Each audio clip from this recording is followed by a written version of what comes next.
and still affects not only political communities in the past, but most importantly, political communities of our time. And this problem has been with us since the beginning of humankind, I guess. It's a part of human nature, and it grows as a problem and a bane to every human society that wishes to progress, to serve her people, and to maintain a standard and level of rectitude of public service, especially. And I know that with your wide and diverse experience in public service and in public life, I'm sure that you'll be able to address and contribute to the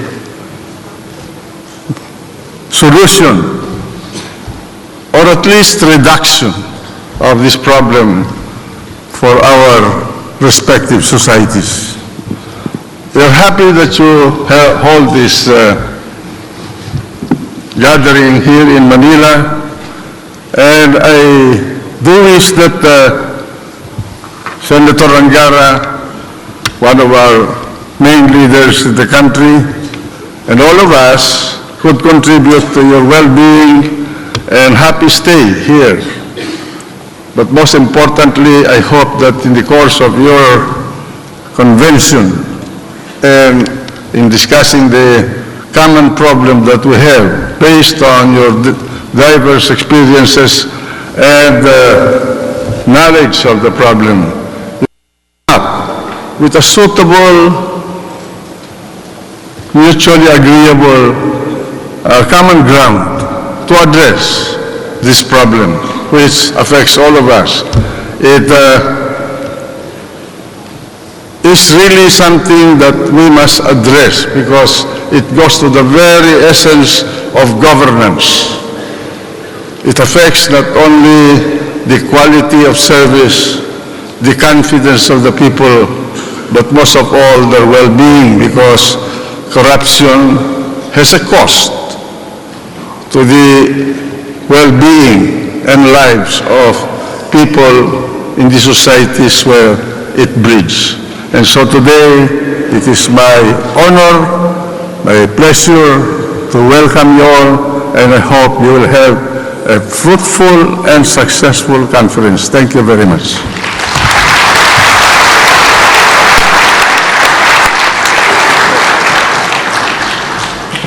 Thank you very much, Mr. Senate President. Also to welcome us this morning is the Speaker of the House of Representatives of the Republic of the Philippines, the Honorable Feliciano Belmonte, Jr. Mr. Speaker.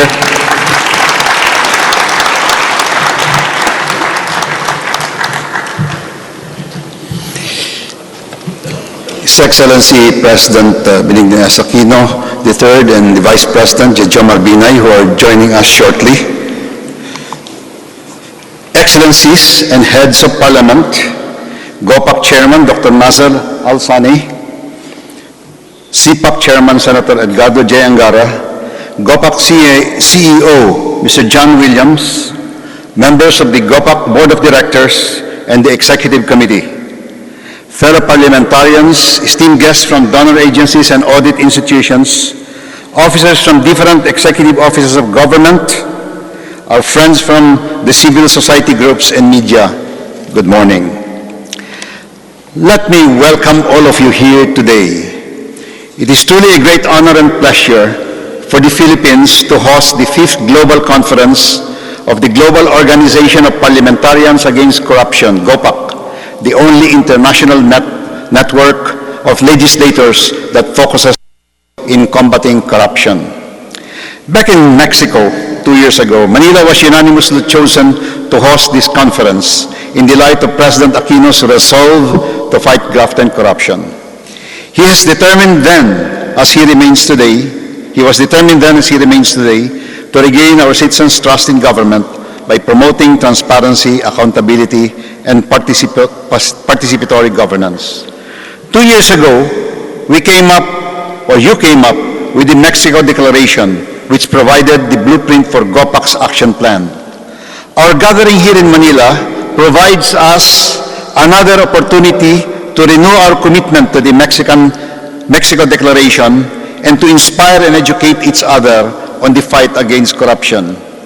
With GOPAC now composed of about 700 members from more than 45 countries, we are broadening our networks for collaboration and effective sharing of good practices to stop corruption.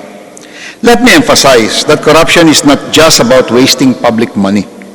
Corruption threatens public safety and social justice, especially when bribes change the outcomes of our legal processes. Corruption can unduly favor one party in court cases and undermine public safety regulations such as building codes and environmental standards. There are many phases and forms of corruption, and addressing all this is an even more challenging task. A survey involving public officials and members of civil society from emerging economies revealed that corruption and lack of economic and public sector reforms go hand in hand, with causality running in both directions. Corrupt activities exist when government processes are unwieldy and tedious.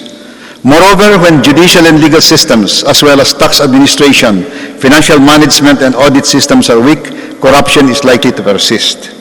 As we cannot rely solely on the enforcement of anti-corruption laws by our police and oversight bodies, our fight against corruption should aim for its prevention by undertaking changes in government structures and processes. Recently, the Philippines has been receiving positive news and accolades for its financial and institutional reforms. According to Moody's analysis, the twin policy of the Philippine government in giving infrastructure a big push and reducing corruption are factors that significantly attract both domestic and foreign investments, thus increasing the economy's long-term growth prospects. Those who have been closely observing the Philippine economy say that fiscal reforms and anti-corruption efforts of government are starting to pay off. Our government is in a better fiscal health, with the national deficit likely to be less than 2% of GDP in 2012 against the target, which was as high as 2.6%. This can be attributed in part to improvements in expenditure management while plugging leakages in the revenue stream.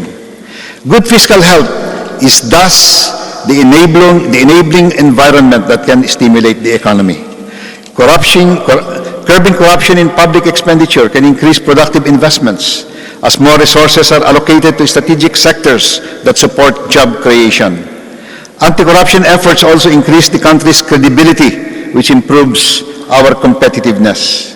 Furthermore, the ability of government to keep the deficit at manageable levels increases investor confidence.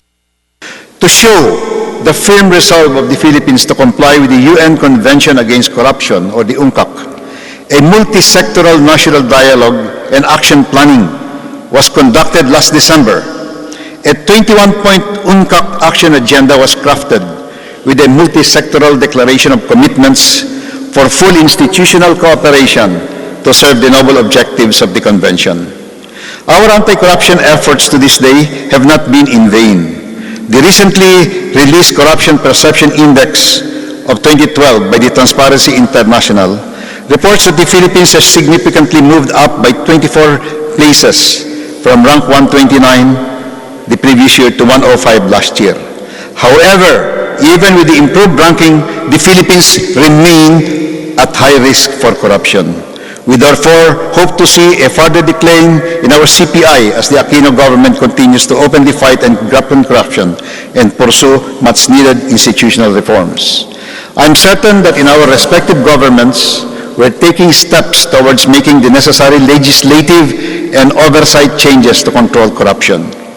I believe our particular experience will prove most vital, especially in the very interesting sessions we have scheduled for this afternoon and tomorrow. Thus, with everyone's active participation and willingness to engage in open discussion here in this global conference, I sincerely believe that we will be able to move forward with GOPAC's plan of action. We only need to consolidate and intensify our efforts in order to deliver results. Again, let me welcome all of you. I wish you a pleasant stay in the Philippines, and may this meeting serve as yet another milestone in worldwide efforts to fight corruption. May success be with us all. Thank you. Mabuhay, as we say in the Philippines. Mabuhay means long live, all the best. Thank you very much, Mr. Speaker.